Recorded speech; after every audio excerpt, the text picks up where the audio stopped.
Sufyan meraihkan Sayyidina Uthman, duduk makan dan sebagainya. Jadi masanya agak lama. Bila lama sangat ni, sahabat-sahabat yang di Hudaibiyah bimbang. Timbul pula cerita desas-desus bahawa Sayyidina Uthman telah dibunuh oleh orang-orang Quraisy di Makkah. Maka ketika itu Rasulullah SAW memanggil para sahabat, berbincang, dan kemudiannya Rasulullah SAW memerintahkan para sahabat untuk berbai'ah, untuk membela kematian Sayyidina Uthman yang mereka sangkakan telah dibunuh oleh orang-orang Quraisy di Makkah. Maka seorang demi seorang sahabat Rasulullah yang bersama dalam rombongan umrah pada tahun ke-6 Hijrah, maka seorang demi seorang berbai'ah dengan Rasulullah sallallahu alaihi wasallam. Dan dalam rombongan itu ada 1,400 orang, dan kesemuanya berbai'ah. Akhirnya bila selesai, Rasulullah sebut dengan para sahabat, kamu semua akan masuk dalam syurga kecuali seorang yang sedang bersembunyi di balik unta merah. Dalam kalangan rombongan sahabat untuk mengerjakan umrah itu, rupanya ada seorang orang munafik.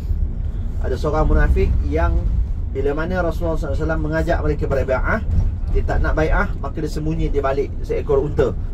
Maka itu sebab Rasulullah tahu ada di kalangan mereka munafik yang tak nak berbai'ah. Maka Rasulullah sebut dengan jelas, semua yang berbai'ah itu akan masuk syurga kecuali seorang lelaki yang enggan berbai'ah dan dia bersembunyi di balik unta lah.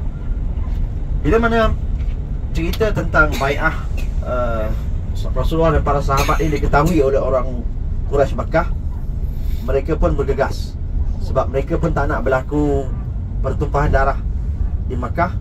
Maka mereka pun minta Sayyidina Uthman bersegera patah balik menuju ke Hudaibiyah, bertemu dengan Rasulullah dan para sahabat. Kemudian Sayyidina Uthman pun balik bertemu Rasulullah, dan selesailah isu nak masuk untuk menyerang Mekah. Dalam keadaan sahabat-sahabat yang datang nak buat umrah ni pun dalam keadaan mereka datang bukan niat nak berperang. Mereka datang dengan sekadar membawa haiwan, kambing untuk mereka sembelih. Maka berita ini pun bila mana disampaikan, bila mana Sayyidina Uthman sampai kepada Abu Sufyan, Abu Sufyan menghantar orang untuk tengok setakat mana kaum muslimin ini masuk, sama ada mereka ni masuk memang dengan niat nak serang ataupun memang niat nak buat umrah. Maka laporan itu sampai bahawa memang sahabat-sahabat dan para Rasulullah dan para sahabat yang datang dengan sekadar membawa kambing dan tidak membawa kelengkapan perang. Maka Abu Sufyan pun puas hati. Bila mana Sayyidina Uthman datang keluar bertemu dengan Rasulullah, maka dia pun bagi tahu yang Abu Sufyan akan hantar seorang berunding untuk berunding dengan Rasulullah sallallahu alaihi wasallam. Maka Rasulullah dan para sahabat pun menunggu di Hudaibiyah. Kemudian dari jauh Rasulullah nampak seorang lelaki yang namanya Suhail bin Amr. Jadi Rasulullah bila nampak Suhail, Rasulullah tersebut, hari ini Allah mudahkan urusan kita dengan Allah menghantar Suhail bin Amr. Suhail ni sebab nama pun Suhail, Sahlu itu mudah. Jadi bila mana nampak Suhail, Rasulullah sebut sahabat, insya-Allah Allah akan mudahkan urusan mereka. Maka Suhail pun datang dan berunding dengan Rasulullah tentang beberapa perkara. So seperti mana yang kita sedia maklum, akhirnya berlakulah persetujuan terhadap beberapa perkara. Antaranya termasuklah sahabat-sahabat Rasulullah dan para sahabat tak dibenarkan masuk Mekah pada tahun itu. Sebaliknya dibenarkan untuk datang balik pada tahun seterusnya, tahun berikutnya. Yang sahabat-sahabat datang pada tahun ke-7 dalam peristiwa yang dipanggil sebagai Umrah Qadha, menggantikan umrah yang tertangguh pada tahun ke-6 itu. Dan kemudiannya antara lain persetujuannya adalah gencatan senjata selama 10 tahun. Maknanya dalam tempoh 10 tahun tidak boleh ada peperangan dalam sesama antara orang Mekah dengan orang Madinah. Kemudian apa lagi? dalam tempoh 10 tahun itu, mana-mana kabilah yang bersekutu dengan orang Mekah dan bersekutu dengan orang Madinah, kalau kata mereka berlaku peperangan sesama mereka, maka orang Mekah, orang Madinah tak boleh campur. Itu antara lain persetujuannya. Yang lain juga, barang siapa dalam kalangan orang-orang Mekah yang lari ke Madinah, maka dia kena dikembalikan ke Mekah. Tapi kalau ada orang Madinah yang lari balik ke Mekah, maka dia boleh terus kekal di Mekah. Perjanjian-perjanjian ini kalau kita lihat sekali lalu menampakkan ketidakadilan dan juga sangat berat sebelah. Bayangkan kalau ada orang Mekah yang lari ke Madinah, dia kena dibawa, kena dihantar balik. Maknanya kalau ada orang masuk Islam lari masuk ke Mekah, dia kena dihantar balik ke Mekah. Dan bila mana dihantar balik, sudah pasti dia berhadapan dengan siksaan daripada orang-orang Quraisy. Tapi kalau orang Madinah pula lari ke Mekah, balik ke Mekah, dia tak boleh pula, tak perlu pula dikembalikan ke Madinah. Jadi sekali imbas, kita daripada sudut pandangan kita akan melihat bahawa perjanjian ini sangat tidak adil dan sangat memberikan keuntungan kepada orang-orang musyrikin Mekah.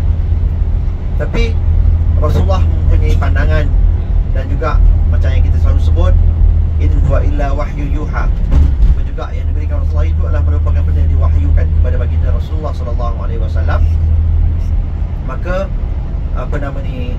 bila mana persetujuan cara itu dah bagi, akhirnya Rasulullah pun bersetuju. Cumanya berlaku satu peristiwa sebelum persetujuan itu ditandatangani. Datang anak Suhail bin Amr.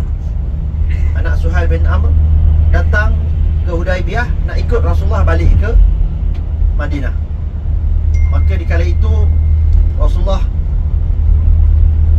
bila mana anak Suhail datang itu, para sahabat kata, ya Rasulullah, perjanjian ini belum ditandatangani, tak sah lagi lah, kan?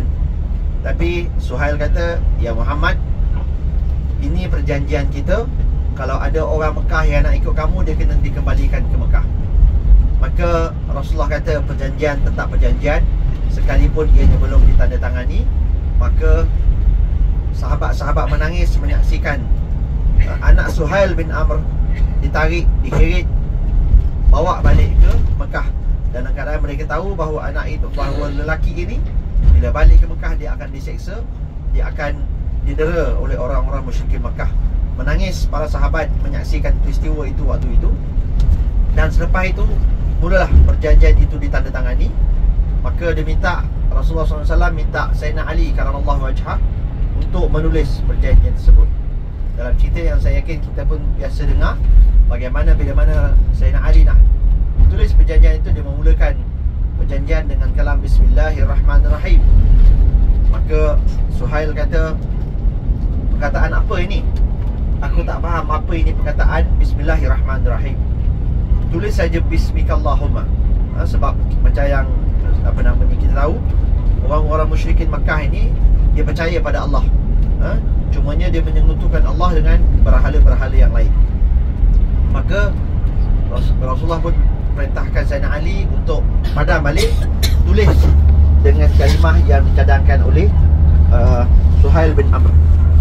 Maka bila mana ditulis, Sayyidina Ali pun mula tulis dengan Bismikallahumma. Ini adalah perjanjian antara Muhammad Rasulullah dan Suhail bin Amr. Sekali lagi Suhail bantah. Dia kata, kalau aku mengaku bahawa Muhammad ini Rasulullah, tak perlu ada perjanjiannya hari ini. Kali itu Sayyidina Ali nak padam kalimah Rasulullah tu tak sanggup. Dia tak mampu nak padam. Bila mana diperintahkan oleh Rasulullah SAW untuk padamkan perkataan Rasulullah, dia tak sanggup. Kemudiannya Rasulullah SAW tanya, di manakah perkataan Rasulullah itu? Dan Rasulullah sendiri yang padam perkataan Rasulullah daripada perjanjian tersebut.